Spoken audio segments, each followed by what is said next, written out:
Hello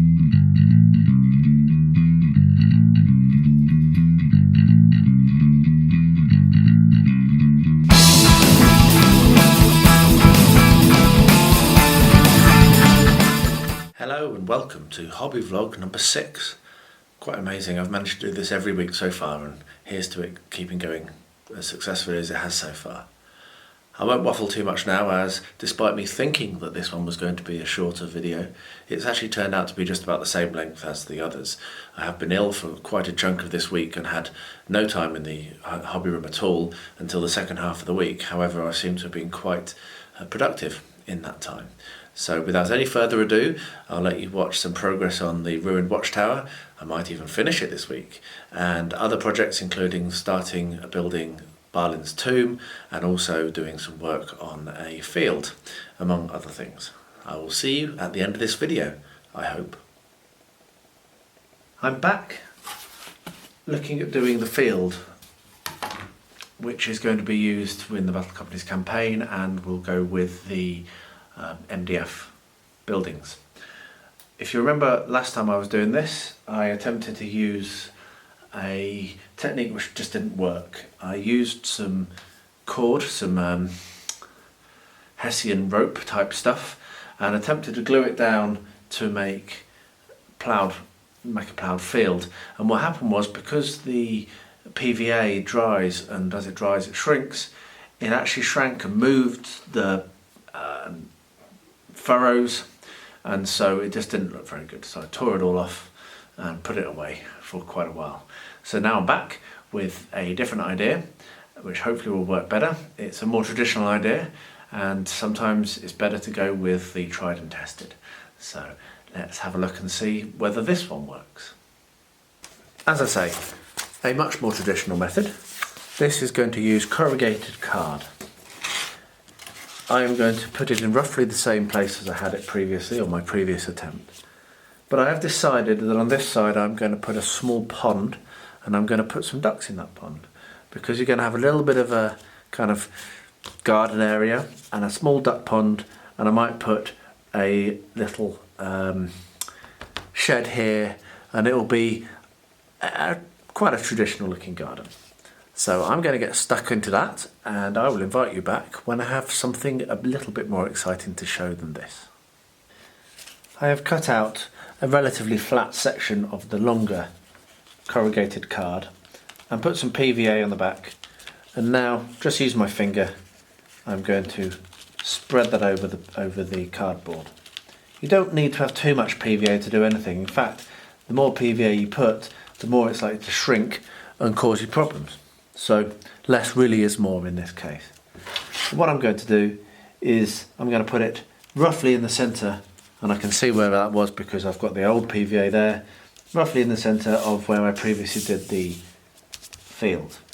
Now the reason for that is, to get it roughly straight, is I am going to put a fence around this, and I'm going to complete this a little bit more than I kind of went when it went wrong. Kind of lost my motivation there, which does happen to everyone.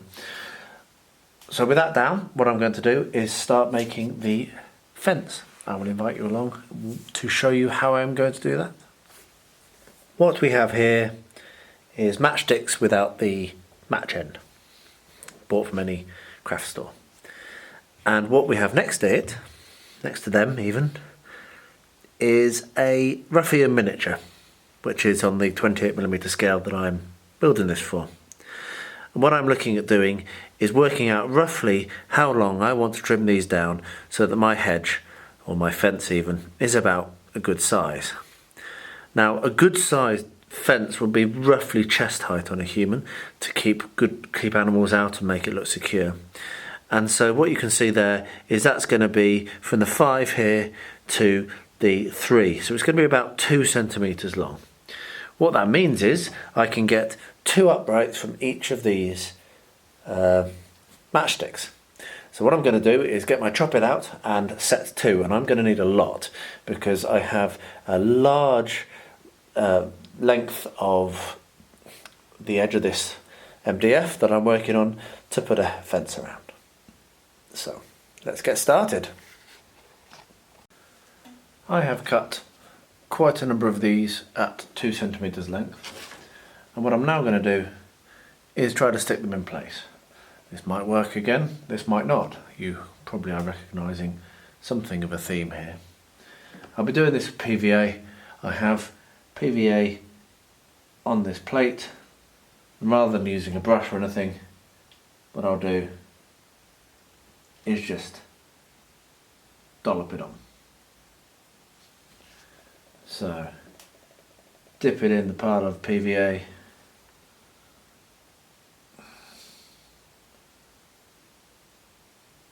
and stick it onto the board. I will get on with this. No point in you watching that, that'll be very boring. Actually, I might leave it running, maybe I'll do some music.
So I'm not going to do this edge yet because I want to make a gate, and as you can see some of them are dropping and falling over, which I did expect.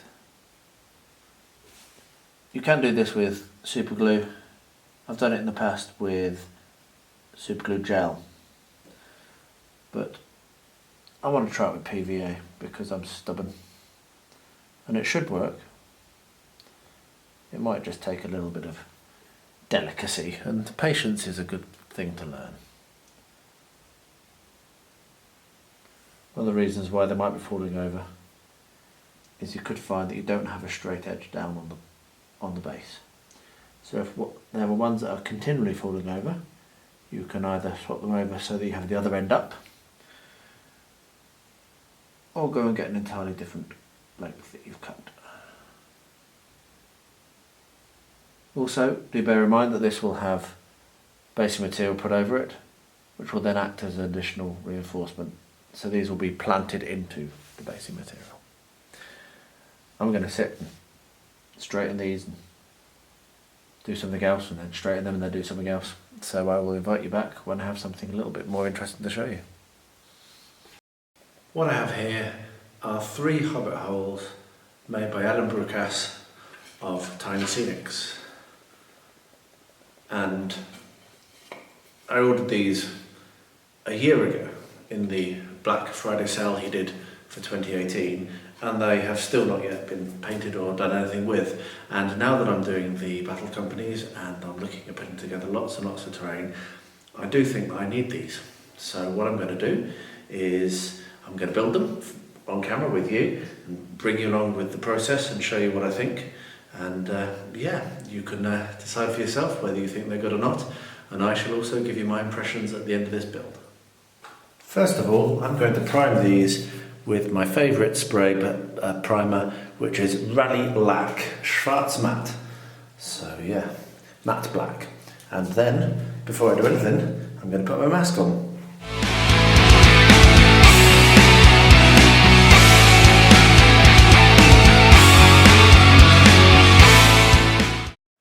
Hello and welcome to another Build With Me series. This time I'm going to be making the classic scenery for Balin's Tomb. I have this old book, very old and out of date now, for Lord of the Rings strategy battle game. It's now Middle Earth, and inside that is a fantastic scenario, one of my favourites, one I play a lot, which is called Balin's Tomb. Now, if you know anything about the books, you will remember that this is where, just where the Fellowship of the Ring, just before they met up with the Balrog. Now I've always wanted to make this scenery, and so I thought, why not do this on camera? And I actually do have an ulterior motive, which I will not reveal right now, for doing this. So yeah, let's give it a go. This is going to be fun. The scenario takes place on an 18-inch by 18-inch board with one doorway and a couple of pillars, a well, and obviously Balin's tomb. What I'm going to be doing is something a little bit more advanced than that, a little bit bigger and more involved. But however, it will have that playing area clearly demarked so that this scenario can still be played. This scenario does appear more than once in other books, but this is the one that I've found, and so this is the one that I'm going with. I know that there are many different versions. So, without any further ado, I'm going to make a start on this, and I will invite you along for the ride. What we have here is some cardboard. Now most people won't use cardboard for terrain, but I've found it can work quite well. This is just about 28 inches across and just about 22 inches deep. So our 18 by 18 is going to fit in this perfectly fine. What this will allow me to do is build Balin's tomb at one end and have a bit of an entrance, or the outside of it, over on this edge. So that's my plan. What I'm going to do now is mark out where I want things to go and plan out my cuts of my foam board and my polystyrene. While measuring, I've found that one of these corners was not square, which is hardly surprising because I pulled this out of a random box. So I have a Stanley knife and a straight edge, and I'm going to very carefully slice.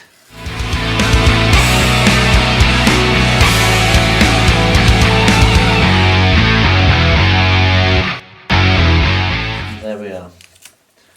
I will now turn this round and do it the other way, and then I will have a square board. For the walls, I'm going to use this 1.5 centimetre thick, roughly, XPS, which is very, very solid. And I will actually make this separately. So I'm going to cut 18 inches here and another 18-inch length of the same height for that wall, and then join in between. And then when that is built and I'm happy with it, then I'll be able to glue it all together using this awesome stuff, Gator glue, which I got from Luke's APS on Geek Gaming, highly recommended. And then I can stick that all together and it'll be very rigid, and this will actually help prevent the board from doing any warping, having this on. Because once this is on, then I can go on with my processes, and all of the warp type things will be done after I've put the walls in place and built the foam structures. So hopefully that will mean that this will be a very lightweight board, but will also not warp. So that's my plan. As I reach the end of this project, I'm about to do something which is a little controversial. Certainly Angela doesn't think I should do it. The kettle's boiling in the background, and I'm going to put a heavy white dry brush on the tower.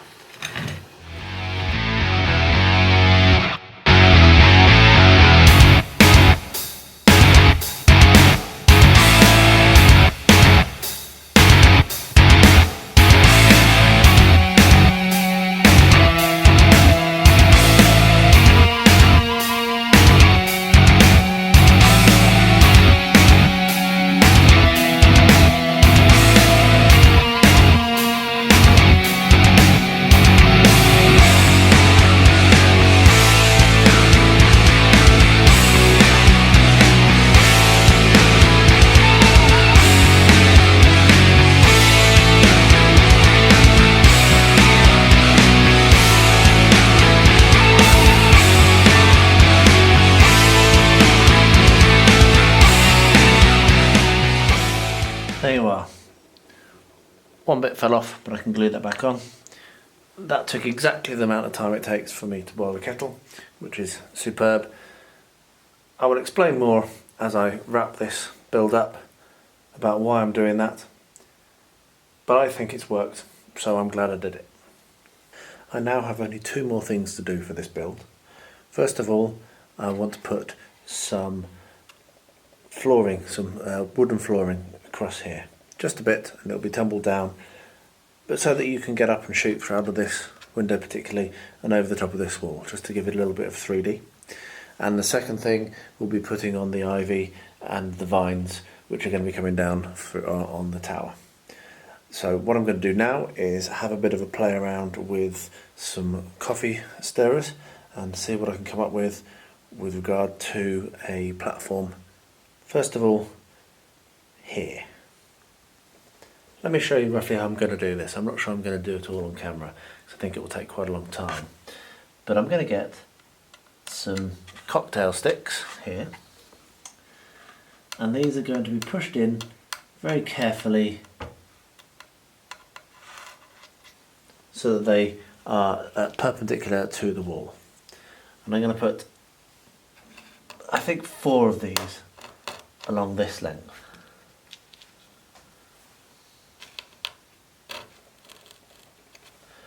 They'll be pushed so they don't go right the way through. And it doesn't matter if they're a little bit wonky, because as you've noticed, this is a ruined watchtower. With those in place, what I can do is start to lay on top the coffee stirrers. And these I will trim and break and make to look rough. But eventually we'll have a platform which is strong enough to put a miniature on shooting out of the window. That is my tech plan. So I'm going to work on that, not on camera, but as I say, it will take me quite a long time. And when you come back, you'll see what that looks like. After some faffing and a few swear words, I've got that looking pretty much exactly how I want it to look. So I'm going to let that go off now, and I'm going to pick up something else. I'm not going to touch it. I'm going to walk away, hands in the air, and leave it to dry. The walkway has been done, and it looks great. And as you can see, I accidentally made a start without inviting you along to putting the wood stain on. This isn't anything new. This is something I do a lot. I'm again using Afrikaanse teak. The reason for this is I'm going to have a couple of techniques on this wood because I want it to look very old and battered. As you can see, it has holes in it. It's clearly a bit decrepit.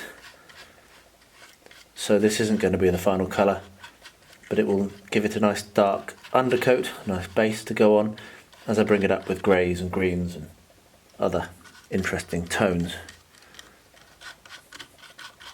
So it's a very easy technique to do. PVA, being wood glue, works very well for gluing wood together, as you would have imagined.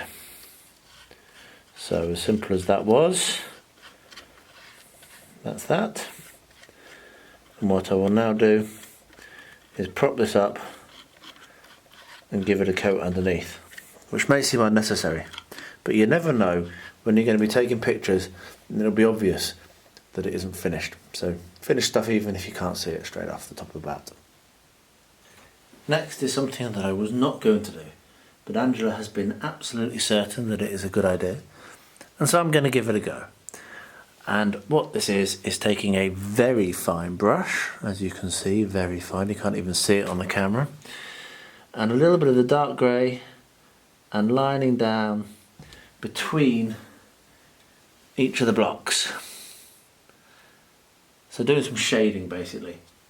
Now I don't want to do a traditional shade because as this is air dried clay and it's unsealed, it wouldn't actually wash. It would pool and do all sorts of other nasty things. So what I'm now going to do, it is making a difference, and I do think it's a good idea.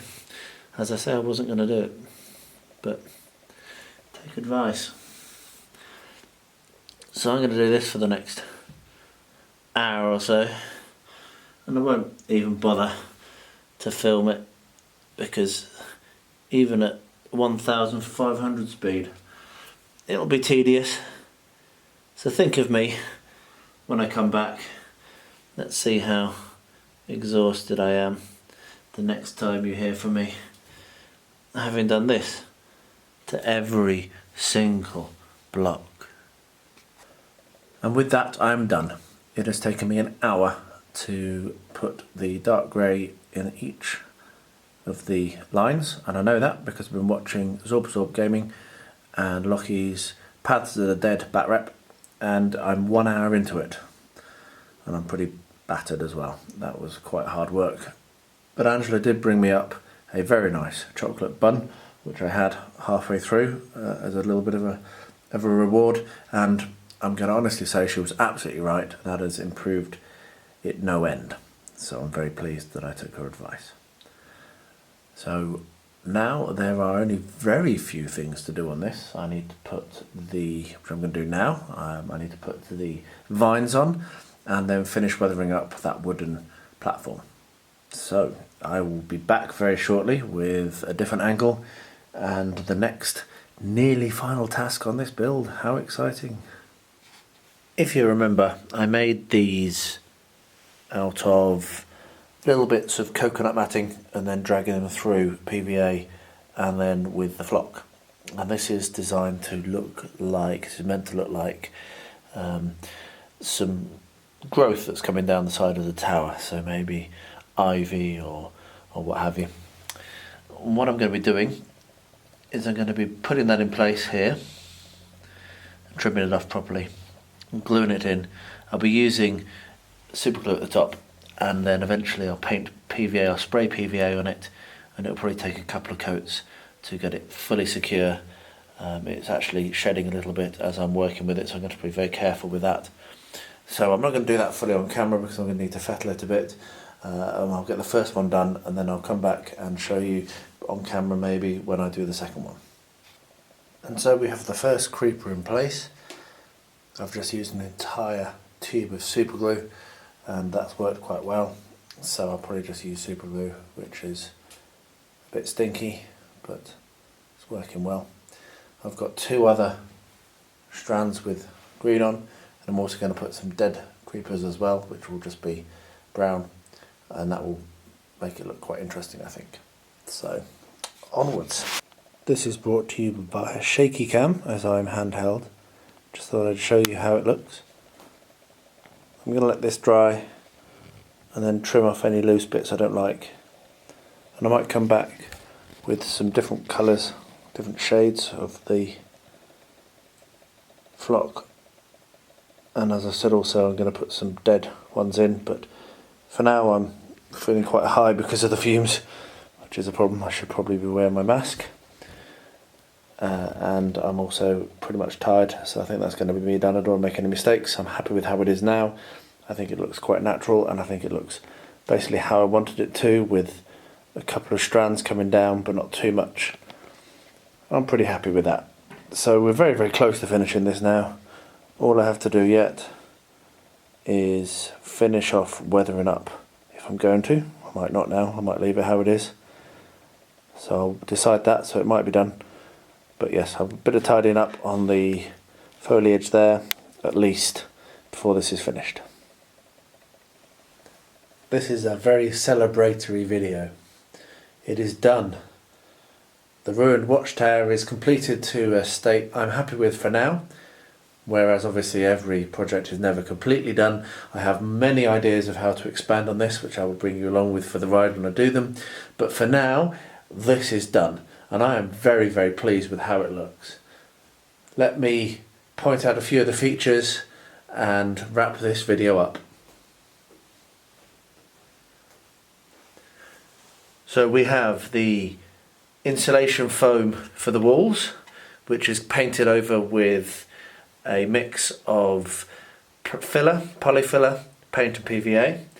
We have, which was a first technique for me on this, which worked very well, painting it on. I've always done it much thicker than that. We have air dry clay, a lot of air dry clay, which was something I'd not done previous to this build with success either.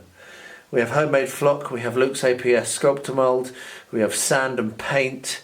We've got a little platform here which a miniature can sit on and shoot through that window.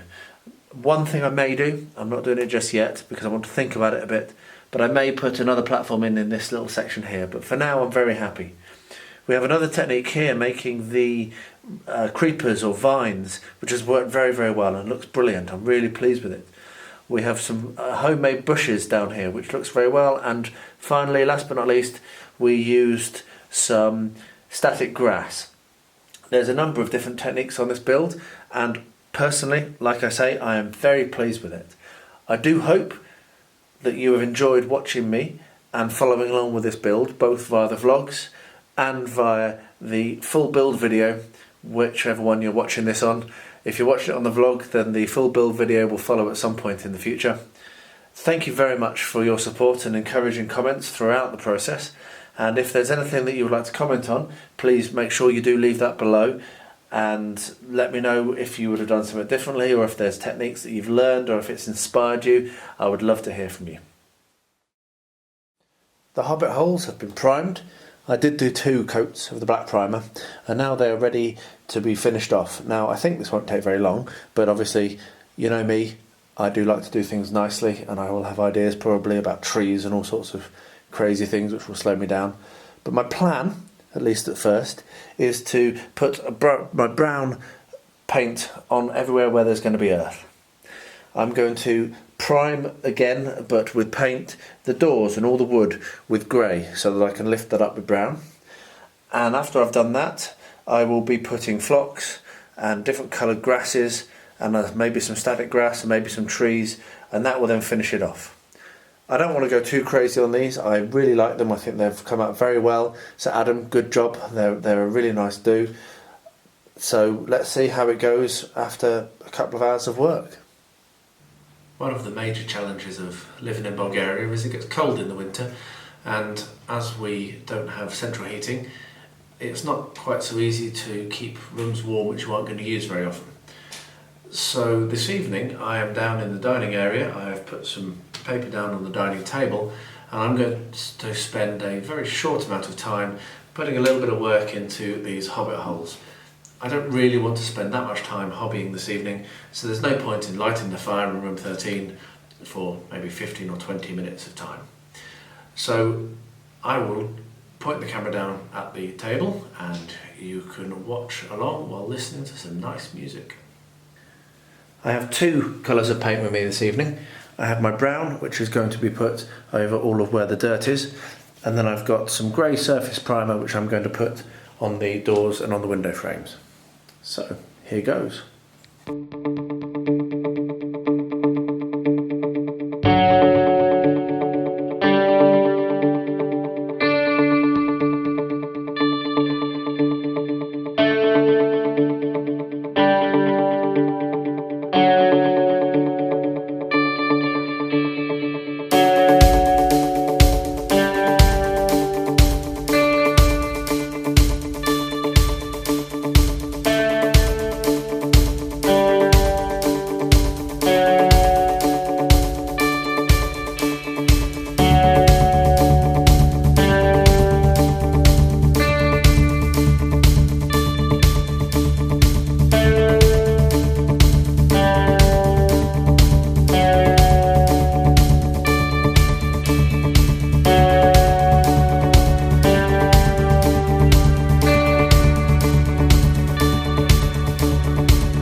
coat done.